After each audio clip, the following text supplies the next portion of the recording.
Mengapa orang kaya semakin kaya, sedangkan orang yang terbelit hutang malah semakin terjerumus? Demikian 7 buah tips yang perlu Anda lakukan. Disarikan dari beberapa buah buku terkenal bagaimana cara menjadi kaya. Yang pertama, menabung.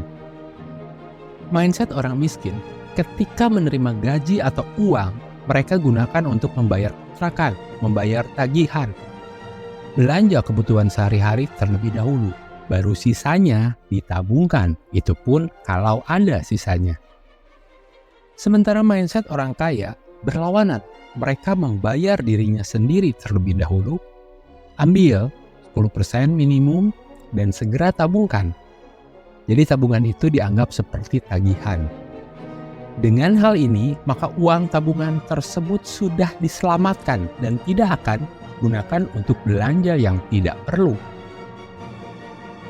Dilarang menyentuh uang tabungan ini dengan alasan apapun. Sebenarnya kalau kepepet misalnya ada kedukaan atau sakit masih boleh, tetapi seringkali ini menjadi celah untuk kebablasan.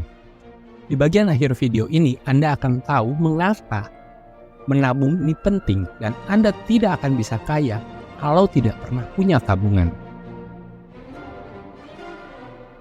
Yang kedua, hutang yang buruk. Belakangan ini, berhutang menjadi seperti hal yang normal. Orang berhutang untuk membeli hal-hal yang kecil, untuk membeli hadiah, untuk membeli baju, bahkan menggunakan kartu kredit untuk belanja keperluan sehari-hari. Ini sangat berbahaya, walaupun seolah-olah Anda beruntung, karena bisa menunda pembayaran sampai tagihannya keluar.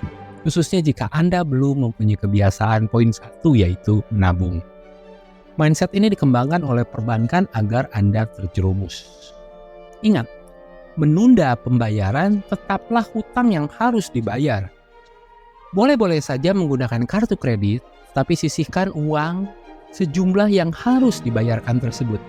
Apabila untuk yang menerima gaji bulanan, kerja kantoran, dan sejenisnya. Hutang kartu kredit harus dibayar oleh gaji bulan ini. Jangan sampai harus ditanggung oleh gaji bulan berikutnya. Secara psikologis akan membuat Anda merasa bahwa masih ada uang di dompet atau di rekening Anda. Dan mungkin Anda akan membelanjakan sesuatu yang tidak seharusnya. Ubah mindset Anda. Saya hanya boleh membeli barang secara cash. Kalaupun Anda menggunakan kartu kredit, pastikan bahwa uangnya itu sudah kamu miliki dan sudah dipisahkan. Perusahaan kartu kredit, pinjol, atau sejenisnya memang bertujuan supaya kamu tidak bisa mengatur finansial keuangan kamu. Karena dari sanalah mereka bisa mendapatkan keuntungan.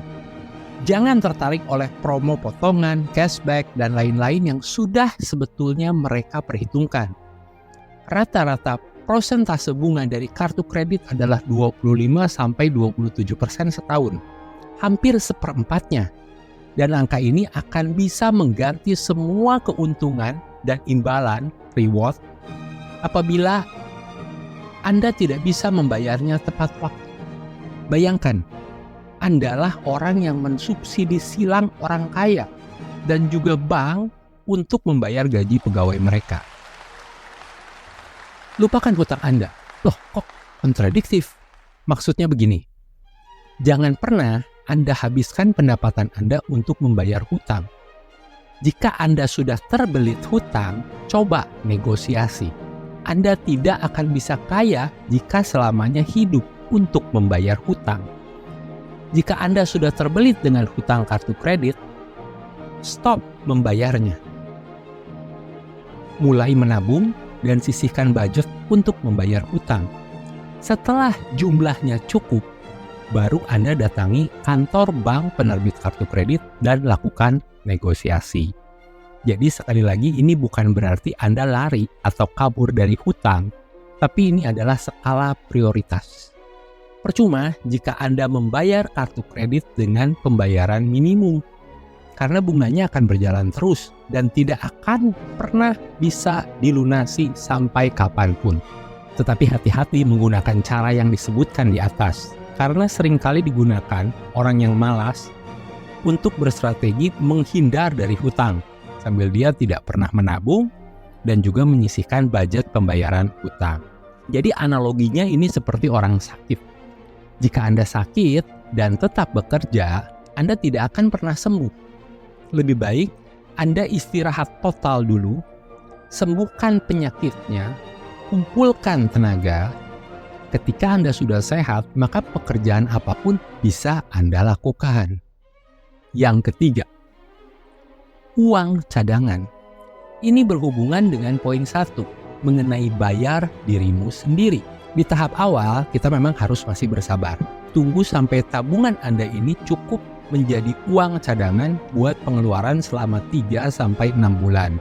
Tidak akan sebentar pastinya.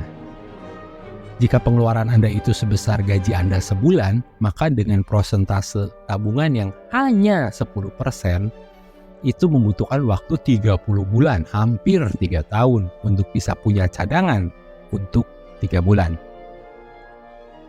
Tetapi percayalah, ketika Anda sudah konsisten melakukan hal ini, rezeki seringkali datang secara tidak terduga. Pendapatan Anda akan meningkat, pengeluaran tetap.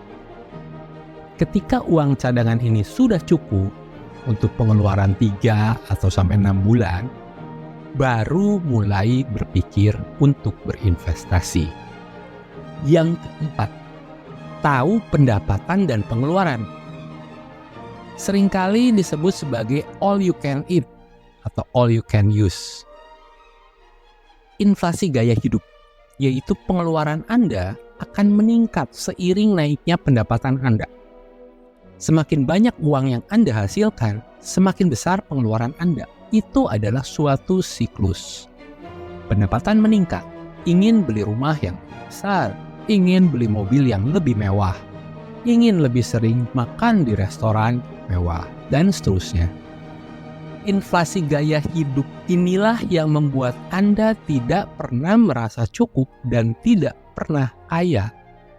Mulai mengontrol finansial Anda dan petakan mana uang tersebut akan keluar.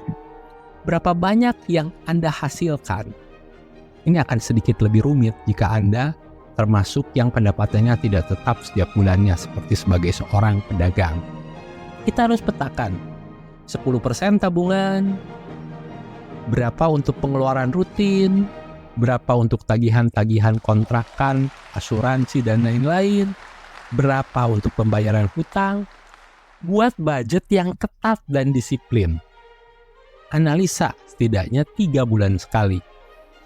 Orang yang sukses secara finansial, bukan berarti kaya ya, itu tahu mengenai aset dan liabilities, aset dan kewajiban. Mereka punya tujuan yang jelas, mau kemana tujuan finansialnya. Punya rencana langkah-langkah dan aksi-aksi untuk mencapai ke sana. Sementara lawannya adalah orang yang hanya punya fantasi tentang uang. Dia hanya berfantasi, disimpan di otak. Tentang berapa pendapatannya, tentang barang apa yang ingin dibeli, dan seterusnya. Akhirnya mereka kerepotan sendiri karena seringkali over budget. Yang kelima, belanja. Setelah Anda melakukan langkah ke-1 sampai dengan ke-4, Anda boleh mulai tentukan budget untuk belanja hobi atau belanja mata. Misalnya 5% atau 10%. Ketika Anda sudah menentukan ini, maka Anda akan tahu mana barang yang bisa langsung dibeli, mana yang bisa dibeli setelah mengumpulkan budget selama beberapa bulan. Ketika nanti Anda sudah bisa sehat secara finansial, jangankan barang kecil seperti sepatu, barang yang lebih mahal pun bisa Anda beli karena pendapatan Anda pasti meningkat. Ingat, marketing, sosial media, berusaha membuat Anda mengeluarkan uang untuk produk-produk mereka. Coba ingat-ingat berapa kali Anda membeli produk kecantikan yang mungkin hanya 1 atau 2 kali pakai, kemudian dibuang atau diberikan ke orang lain karena tidak cocok dengan kulit Anda. Secara ekonomis, barang-barang kecil yang sering Anda beli karena murah sebenarnya lebih mahal jika dibandingkan nilai atau value-nya dengan barang yang lebih mewah, misalnya mobil. Hilangkan pemborosan.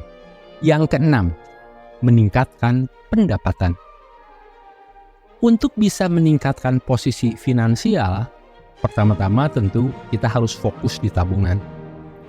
Setelah itu, baru berusaha meningkatkan pendapatan. Kebanyakan orang berpikir, tingkatkan dulu pendapatannya, baru fokus ke menabung. Percayalah, itu tidak akan pernah terjadi. Secara psikologis dan prakteknya susah berhasil, karena Anda tidak akan bisa fokus ke meningkatkan pendapatan jika Anda tidak punya tabungan dan Anda masih berkutat dengan hutang yang menumpuk. Belajar bagaimana Anda bisa menabung lebih banyak secara prosentase seiring naiknya pendapatan Anda. Jadi artinya tekan inflasi gaya hidup. Pendapatan boleh naik, pengeluaran jangan sampai terlalu besar kenaikannya. Ketika Anda sudah melakukan ini, Anda sudah masuk ke level finansial di mana tabungan saja ternyata tidak cukup. Anda perlu diversifikasi sumber pendapatan. Apa itu? Yang ketujuh, berinvestasi. Ketika tabungan Anda sudah cukup besar, mulai berpikir mengenai investasi. Mulai berpikir cara membuat uang bisa bekerja buat Anda, buat keragaman penghasilan. Jika Anda hanya melakukan poin ke-1 sampai ke-5 saja, Anda hanya akan ada pada tahap mempertahankan kekayaan. Pikirkan juga resiko hanya punya satu sumber penghasilan, karena situasi sekarang begitu cepat dan tidak bisa kita prediksi. Tidak ada sesuatu yang abadi di dalam hidup ini. Seperti baru-baru saja kita mendengar keluhan pedagang Tanah Abang akibat TikTok Shop.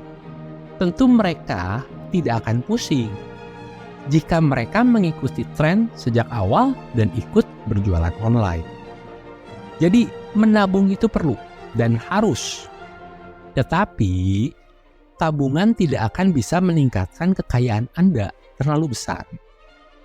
Menyimpan uang di bank hanya akan membuat nilai uang itu semakin kecil seiring waktu karena adanya inflasi. Inflasi akan menggerogoti kekayaan Anda.